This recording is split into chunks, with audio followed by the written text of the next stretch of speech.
Welcome to Unshakable Habits. I am your host, Stephen Box. And if you have been hanging out with us this week, you know we've been chatting with Christine Jewell, a faith-based executive coach and author of Drop the Armor.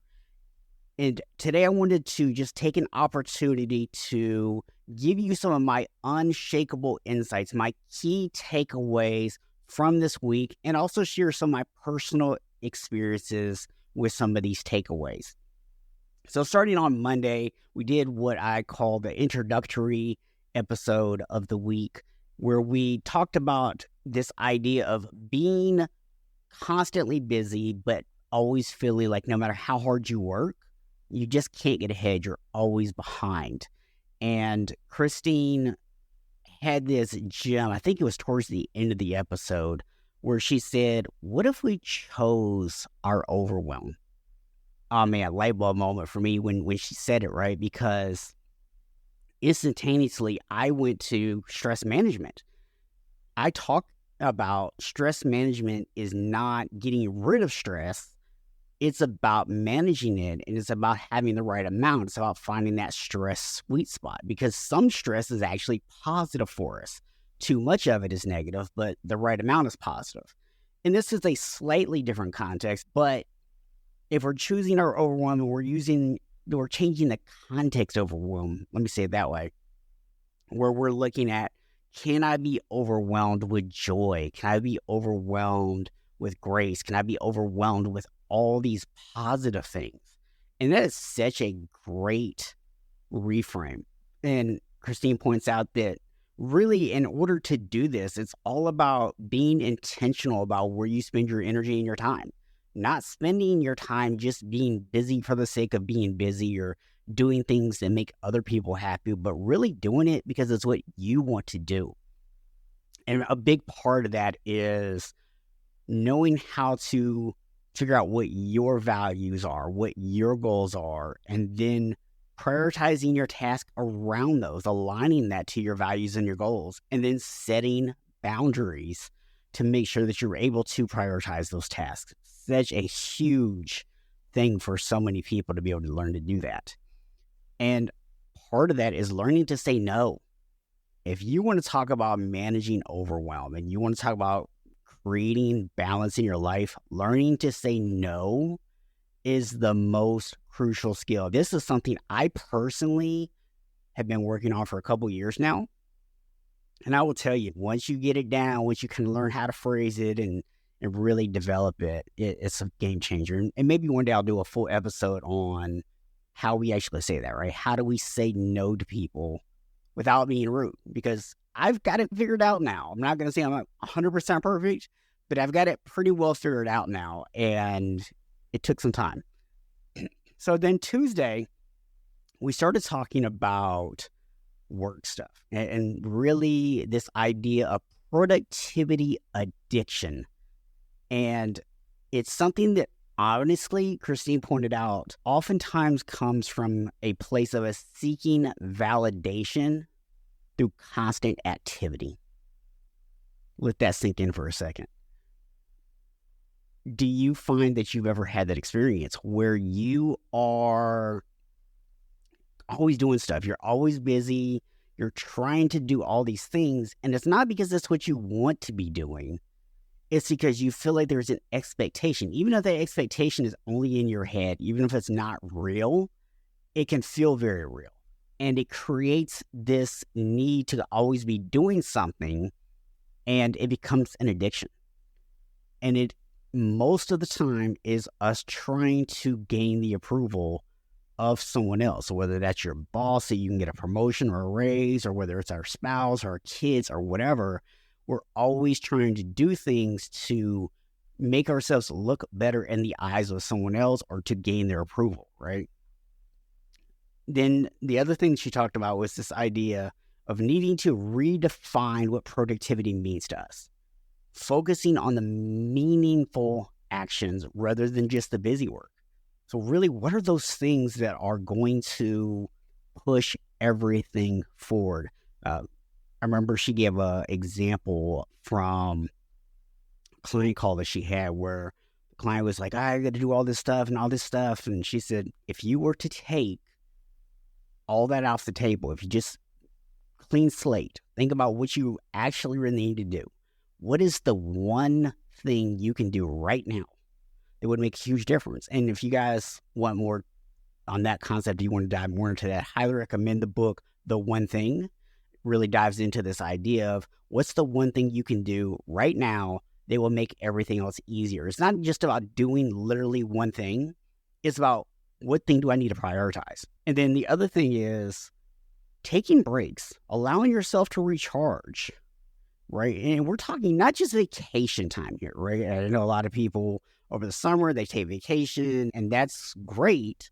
But we're talking about regular, just throughout the day, little mental breaks that you can take, not just waiting for the weekend, right? It's not about just grinding through till Friday and then taking off Saturday and Sunday. This is about how can you find time to recharge your batteries every day. And a big part of that in my mind, we'll talk about here in a few minutes, but a big part of that in my mind is about eating the right foods. It's about having the right mindset. It's about getting enough sleep. And it's about consistently exercising. Those things will help to recharge your batteries, and it will get your battery stronger to begin with. Definitely something to do. Then we moved into talking about relationships. And one of the big mistakes that Christine pointed out is that we fail to communicate our needs and expectations clearly, and this leads to resentment. A lot of times we think that we've been clear. We think that it should be obvious. We expect our partners to maybe just read our minds and know what it is that we need, or we feel like we've communicated it, and the reality is we haven't. And a lot of times what it comes down to also is, we talked about earlier about the importance of saying no. Sometimes we've agreed to do things for our significant other that we really didn't want to do. It's not really within our wheelhouse, or maybe it's something that we don't really have time for right now, but we're going to go ahead and just do it just because we feel like we're obligated to, not because we want to, not because there's a desire to do it, not because it's coming from that place, but because we feel like we have to do it, right? And when you do that, you're going to end up feeling resentment when you don't get that same courtesy back to you. Or when you don't communicate it in the first place and people don't do what you think they should be doing, and you're doing things, you're going to start to have resentment. And so much of this comes from doing things that you feel obligated to do versus things that you want to do. It's not coming to things with a full cup, so to speak. And Christine goes on to point out that relationships thrive on mutual understanding and effort, not on assumptions and unspoken resentments, right? So exactly what I just got through highlighting to you guys there. And then investing time in our relationships is just as important in any other area of our life. It's about quality, not just quantity. And to me, this is a big one because a lot of us, we spend a lot of time on work. We spend a lot of time with the kids. We spend a lot of time doing everything except for focusing on our relationships. Absolutely huge. And then yesterday, we actually got into this conversation about health. And health, I 100% believe, is not just a physical thing. It's about mental health, emotional health, spiritual health, and physical health, right? But when we talk about the physical health aspect of things, we're talking about things like exercise, nutrition, sleep. And one of the parts of that conversation we had was especially around, with Christine being a faith-based coach, is this idea that a lot of Christians have trying to take care of your body, trying to build muscle or look a certain way, gets into idolizing yourself a little bit, right? And it can feel wrong to do that. And the thing is, Christine points out, and I 100% agree with her on this, that God gave us this body. Our body is a temple that the Holy Spirit dwells in. And we have an obligation really to maintain that tempo, right? That to keep things nice. And that doesn't mean that you have to go out and have big muscles or six-pack abs or flat stomach or anything like that. It just simply means that you take care of yourself. But again, take care of yourself doesn't just mean physically. It also means making time for your mental health, your spiritual health, your emotional health, your relational health. All of those things are important aspects of health. And if you guys want to know more about that, I encourage you to look into the concept of deep health. So Christine goes on to say that she believes that when we integrate our faith into our health practices, we find a deeper sense of purpose and fulfillment. And again, I 100% agree with this.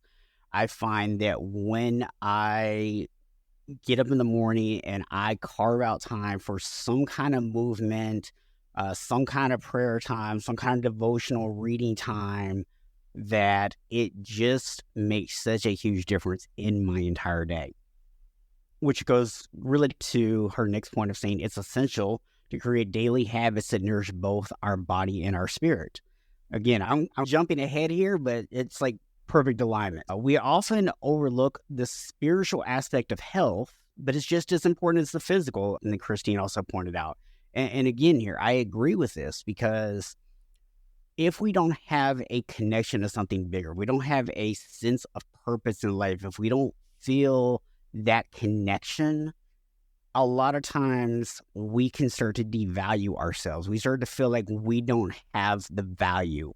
And if you don't feel like you have value, it's very difficult to take care of yourself. So I think maybe even it's more important, right?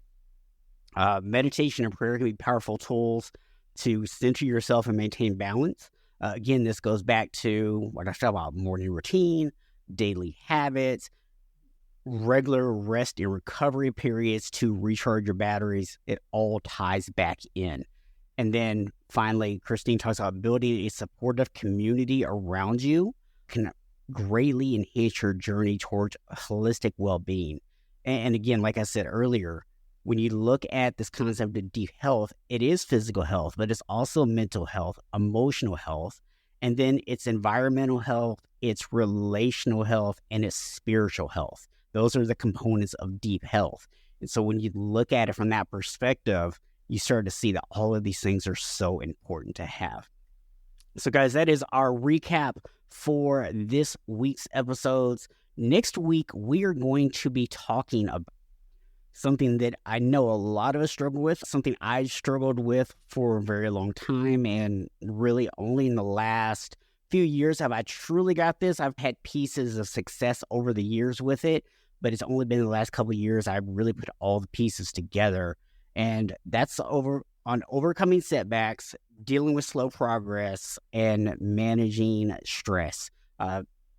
Believe it or not, those are all completely intertwined. They have a lot to do with each other. So next week, it's just going to be me here talking to you. So make sure you tune in every day, because I'm going to really dive into this topic, and we're going to give you some actionable steps that you'll be able to take with you by the end of the week, and you will become so much better at overcoming your setbacks and dealing with slow progress, as well as managing your stress. So with that, guys, thanks for tuning in today. And as always, I want to remind you that while none of us are born unshakable, we can all become unshakable, because becoming unshakable is a choice.